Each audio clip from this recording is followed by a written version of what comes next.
ఇప్పటికే మనం చాలా మంది దేవుని వాక్యమును చెప్పగా వింటూ వచ్చినాము. దేవుడు న్యాయవంతుడని, దేవుడు ఏమి చేసినా కూడా మన విషయంలో న్యాయమైంది చేస్తాడని దేవుని వాక్యం ద్వారా మనము వింటూ వచ్చినాం.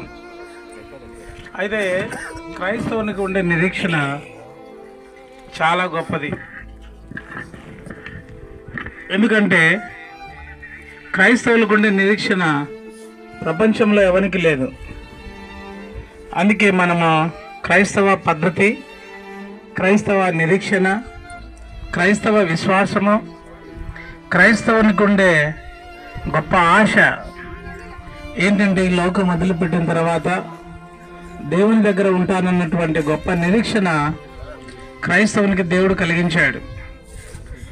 ఈ క్రైస్తవ నిరీక్షణ అనేది చాలా ప్రాముఖ్యమైంది. క్రైస్తవ నిరీక్షణలో మనం ఎరిగే సత్యం ఏంటంటే, పౌలు గారు తిమోతికి కొరింథీయులకు రాసిన పత్రికలో రాస్తూ వస్తాడు కదా, విత్తబడే అనుభవాన్ని గురించి రాస్తూ ఉన్నాడు 15వ అధ్యాయంలో. కనుక ఈ వాక్యము మనందరికీ చాలా సుపరిచయమైనటువంటి వాక్యం. ఈ వాక్యం చదువుదామండి. దేవుని యొక్క వాక్యంలో మనం చూస్తూ పోతే క్షయమైందిగా, అక్షయమైందిగా, ఘనహీనమైందిగా అని 3 మాటలు ఇక్కడ రాయబడుతూ ఉన్నాయి. అలాగే మృతుల పునరుత్థానమును అలాగే అని చెప్తూ, శరీరము క్షయమైందిగా విత్తబడి అక్షయమైందిగా లేపబడుతుంది, ఘనహీనమైందిగా విత్తబడి మహిమగలదిగా లేపబడుతుంది, బలహీనమైందిగా విత్తబడి బలమైందిగా లేపబడుతుంది. కనుక ఈ 3 మాటలు క్రైస్తవులకు చాలా అవసరం. విత్తబడని ఎడల 3 అంతల జీవం మానవులలోనికి రాదు. మానవుడు ఆ జీవంలో ప్రవేశించలేడు. మానవుడు ఆ జీవాన్ని పొందాలి అంటే ఇక్కడ రాయబడినటువంటి మాట మనం చూస్తాం. శరీరము క్షయమైందిగా విత్తబడుతుంది. కేవలం శరీరం నిష్ప్రయోజనమైన ఈ శరీరాన్ని విత్తుతూ ఉన్నాం. ఇందులో నుండి ప్రయోజనకరమైంది ఒకటి లేపబడేదిగా ఉన్నట్లుగా మనం చూస్తాం. ఎట్లా తెలుసా? అక్షయమైందిగా లేపబడుతుంది. అక్షయమైందిగా చేయబడాలంటే మొదటి క్షయమైందిగా విత్తబడాలా. అందుకే పౌలు గారు చెప్పాడు, బ్రతుకుటైతే క్రీస్తే, చావైతే లాభం అన్నాడు. మరణాన్ని గురించి క్రైస్తవునికి ఒక ప్రమోషన్ లాంటిదని సెలవుపడుతున్నట్లుగా మనం చూస్తాం. కనుక ఈ ప్రమోషన్లోనికి మానవుడు పొందాలంటే, ఈ ప్రమోషన్లో మానవుడు చేరుకోవాలంటే ఇది విత్తబడే అనుభవంలోనికి రావాల్సిందే. ఏ గింజ అయినా కూడా భూమిలో విత్తుతాం. విత్తబడిన తర్వాత అది లేపబడుతుంది.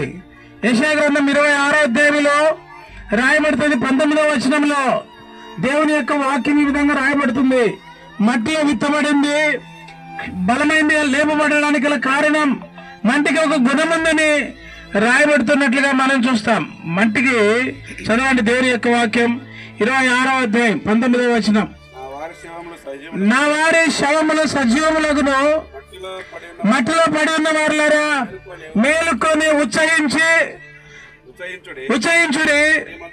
నీ మంచు ప్రకాశమానమైన మంచు భూమి తనలోని ప్రేతలను సజీవులుగా చేయను. ఒకరోజు ఈ భూమిలోని ప్రేతలు విత్తబడిన ప్రతి మానవుడు కనుక క్రైస్తవ నిరీక్షణని ఎప్పుడు కార్యం ఏంటంటే లేపబడే అనుభవంలోనికి తీసుకురాబడతాడు. ఆ తర్వాత మృతుల పునరుత్థానం, తీర్పు ఆరంభమవుతుంది అనేది కూడా మనం దేవుని వాక్యం ద్వారా చూస్తాం. కనుక ఈ సమయంలో సహోదరుడు కూడా, యోహాను గారు కూడా తన జీవమును ముగించుకున్నాడు. బైబిల్లో రాయబడింది కదా, ఒక నేయువాని గురించి మనం చూస్తాం. నేయువాడు తన పని ముగించగానే బద్దె నుండి కత్తిరించాడు. తన జీవం ముగించుకున్నాడు. తన దినములు సమీపమైనాయి, తను సమాధికి వెళ్ళిపోయినాడు అని మనం చూస్తాం. అయితే ఇక్కడ రాయబడినటువంటి మాట ఏంటంటే, తనవారు, భూమిలోని ప్రేతలు తనవారు అనే మాట మనం చూస్తాం. చదవండి ఆ మాట మరలి. నా వారి శవములు సజీవంలాగను. ప్రియులారా, ఇది క్రైస్తవ నిరీక్షణ. సజీవంగా లేపబడతారు. పరలోకం నుండి ఒక స్వరం వినబడినప్పుడు సమాధులు తెరవబడునని దేవుని వాక్యం సెలవుబడింది. కనుక మృతుల పునరుత్థానం, యేసు మృతి పొంది తిరిగి లేచినాడని నమ్మిన ప్రతి వాడును, యేసునందు నిద్రించిన ప్రతి వ్యక్తి కూడా ఆయన తనతో కూడా ఏం చేసుకుని వస్తాడంట, వెంట పెట్టుకొని వస్తాడు. ఇది నమ్ముట ద్వారా, విశ్వసించుట ద్వారా, కనుక ఎరుగుట ద్వారా, అనుభవించుట ద్వారా మాత్రమే ఇది ఒక మానవునికి సాధ్యం. ఇది మన జీవంలోనికి కావాలా, మన స్థితి అలాగూ మార్చబడాలన్నది దేవుని యొక్క కోరిక. కనుక రాయబడింది బలహీనమైంది, బలహీనమైంది కనుక క్షయమైంది. ఇది బలమైందిగా, అక్షయమైందిగా, ఘనమైందిగా లేపడాలంటే ఈ దినం సహోదరుడు తన జీవమును ముగించుకొని దేవుని దగ్గరికి వెళ్ళిపోయినాడు. ఇప్పుడు ఆయన ఎక్కడున్నాడు తెలుసా? మన జీవితంలో మనం ఎరగాల్సిన సత్యం, ఈ బలహీనమైన క్షయమైన ఈ దేహాన్ని ఇక్కడికి మట్టిలో అప్పగిస్తున్నాం. అయితే యోహాను గారు యేసు ప్రభువును విశ్వసించి తన జీవితాన్ని దేవునికి అప్పగించుడు ద్వారా తన జీవం, తన యొక్క ఆత్మ తాను ఎక్కడున్నాడు తెలుసా? దేవుని వాక్యం చెప్తుంది. మత్తయి సువార్త 12వ అధ్యాయం 43వ వచనం. మత్తయి సువార్త 12వ అధ్యాయము 43వ వచనం రాయబడింది, నీతిమంతులు తమ తండ్రి రాజ్యములో సూర్యుని వలె తేజరిల్లుదురని రాయబడింది. కనుక ఇది క్రైస్తవ విశ్వాసం.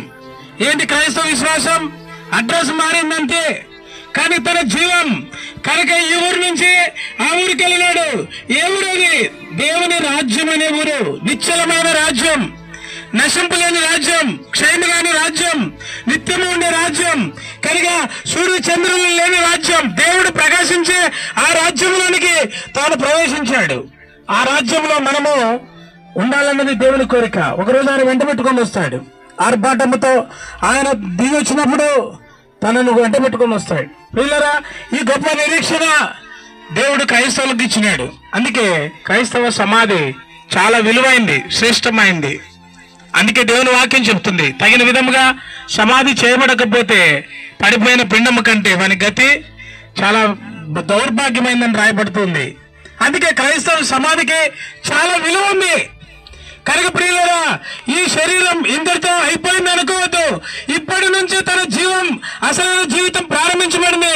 ఈ సమయంలో ఇక్కడికి వచ్చినటువంటి ఎవరైనా సరే ఈ మరణం గుండా ప్రతి మానవుడు వెళ్లాల్సిందే. అయితే నువ్వు దేవుని రాజ్యంలో ఉంటావన్నటువంటి గొప్ప నిరీక్షణ ఉందా? ఆ నిరీక్షణ లేకపోతే నరకంలో కాలిపోవలసిన పరిస్థితి వస్తుంది. భయంకరమైన పరిస్థితులు మనం ఎదుర్కోవాల్సింది. మన ముందు చాలా గొప్ప సవాలుతో కూడిన ఒక జీవితం ఉంది.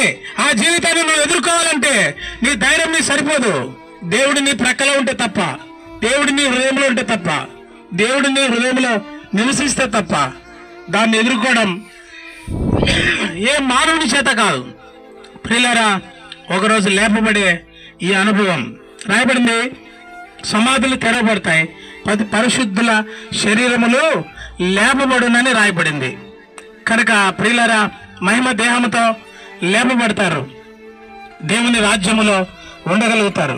ఆ జీవితం నీకు ఇవ్వడానికి యేసయ్య ఆయన ఈ లోకానికి వచ్చి సర్వ మానవుల పాప పరిహారం కొరకై శిలువ వేయబడి రక్తముకు చెందించి మనుషుల యొక్క ప్రతి పాపము కొరకై గాయపరచబడి అవమానపరచబడి నిందించబడి శిలువకు వెళ్ళి ఇదే మరణమును ఆయన అనుభవించాడు.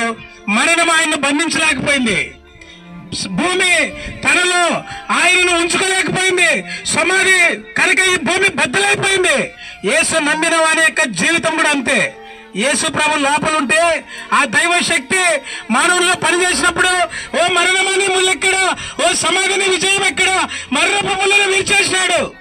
ప్రియులారా, అందుకే చాలా మంది చెప్తారు, మానవుడు 2 జన్మలు జన్మిస్తే ఒక్కసారి చచ్చిపోతాడు. ప్రియులారా, ఒక్కసారి జన్మిస్తే 2 సార్లు చచ్చిపోతాడు. ఇది చాలా అవసరం. 2 సార్లు జన్మిస్తే ఒకే ఒక మరణాన్ని, ఇదే మరణమే, రెండో మరణం ఉండదు. అయితే ఒక్కసారి పుడితే 2 మరణాలు ఎదుర్కోవాలా. ఈ మరణం రాబోయే 2వ మరణం కూడా ఎదుర్కోవాలా. నీ జీవితంలో ఇది ఒక సవాలు. ఇప్పుడైనా మారు, దేవుడు వస్తున్నాడు త్వరగా, ఆయన రాబోతున్నాడు. జీవితం మార్చకుండా ఏదో క్రైస్తవ పద్ధతులు, క్రైస్తవ పనులు యాంత్రికంగా జీవితాన్ని సాగగలిగితే ముందు మనం ఎదుర్కోవాల్సింది చాలా గొప్ప ఉపద్రవం ఉంది. ఆ ద్రవంలో నువ్వు నిలబడగలవా? నేను నిలబడగలనా? మనం నిలబడగలమా?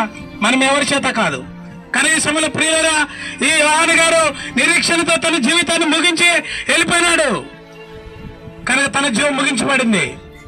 దేవుని వాక్యం రాయబడింది, దావీదు రాజు చనిపోతూ తన కుటుంబంతో చెప్పినాడు, లోకులందరూ పోవలసిన మార్గమున నేను పోతున్నాను.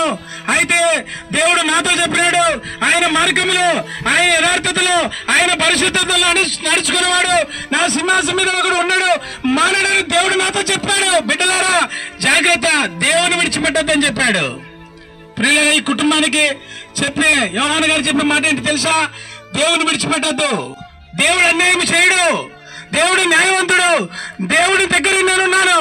కనుక మీరు కూడా నా దగ్గరికి రావాలంటే మీరు కూడా ఆ దైవ మార్గంలో నడుచుకోండి, ఆ దేవుని మార్గంలో ప్రయాణం చేయండి, ఆయన దేవుని మార్గంలోనే జీవితాన్ని కొనసాగించండి అని ఆ సమాధిలో పెట్టెలో ఉండి ఆయన మనందరితో కూడా మాట్లాడుతున్నాడు.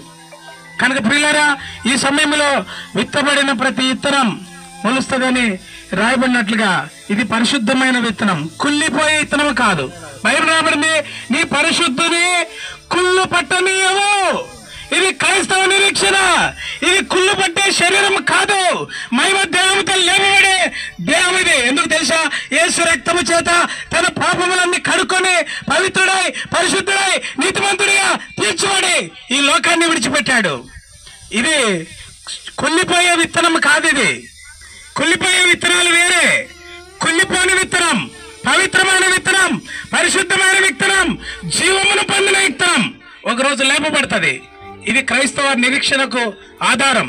ఇలాగా క్రైస్తవులందరూ కూడా మార్చబడాలని ప్రియులరా ఈ సమాధి పెట్టే మనందరితో మాట్లాడుతుంది. మనం ఎంత పాలెగాలమైనా సరే, మనం ఎంత ధనవంతులమైనా సరే, మనం ఎంత అంద చందాలున్నా సరే, మనం ఎంత సౌఖ్యం కలిగిన వారమైనా సరే, మనకెంత ఆస్తి పాస్తులున్నా సరే, కుళ్ళిపోకుండా చూసుకోవాలా మన జీవితం. అది చాలా అవసరమైంది ప్రియులరా. అలాంటి నిరీక్షణతో ఈ సమాధిని మన జీవితంలో ముగించడానికి దేవుడు మనకు సహాయం చేయను గాక.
పైకి వచ్చేసరి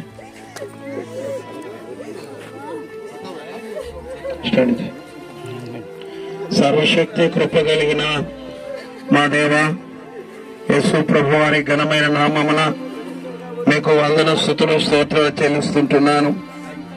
దేవ యోహాను గారిని తండ్రి తల్లి గర్భంలో పిండముగా ఏర్పరిచి తల్లి గర్భం నుండి వెడలను తోడని నా ప్రభు నీ కొరక యుక్త కాలమును రక్షించుకొని దేవా విమోచించి తనకు దేవుడుగా మీరుండి మీరు నడిపించినందుకై మీకు వందనాలు చెల్లిస్తున్నాను.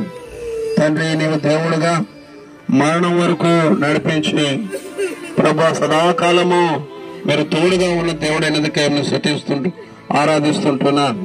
దయగల మా తండ్రి సమయమున తండ్రి మరి వాక్య సెలవిచ్చినట్లుగా మన్నైనది వెనకటి వెళ్ళి మరలా మట్టిలోకి చేరును, దేవుడిచ్చిన ఆత్మ తిరిగి దేవుని దగ్గరికి వెళ్ళును అనే మాటను బట్టి మీ నిత్యమైన రాజ్యానికి రాకడకును ప్రభువైన యేసుక్రీస్తు వారి ప్రభు పేరిట కృతజ్ఞతాస్తులు చెల్లిస్తూ తండ్రి యొక్కయు కుమారుని యొక్కయు పరిశుద్ధాత్మ దేవుని యొక్కయు నామమును ప్రభువా మట్టికి అప్పగించుకొని తల వంచి మీ యొక్క రాజ్యానికి మీ అధికారానికి అప్పగిస్తూ ఘనత మహిమా ప్రభావములు ఆరోపిస్తూ మా రక్షకుడైన యేసు ప్రభు వారి పేరిట ప్రార్థించి స్తుతించి అడిగి వేడుకొనుచున్నాము తండ్రి.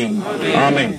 తండ్రి దేవుని యొక్క ప్రేమ, ప్రభు రక్షకుడైన క్రీస్తు ప్రభు వారి కృప, పరిశుద్ధాత్మ దేవుని యొక్క ఆదరణ, తోడ్పాటు కుటుంబానికి ప్రేమలకు అందరికీ సదా తోడై ఉండను గాక. దయచేసి మెత్తటి మట్టి వేయండి, సైడ్లో వేయండి.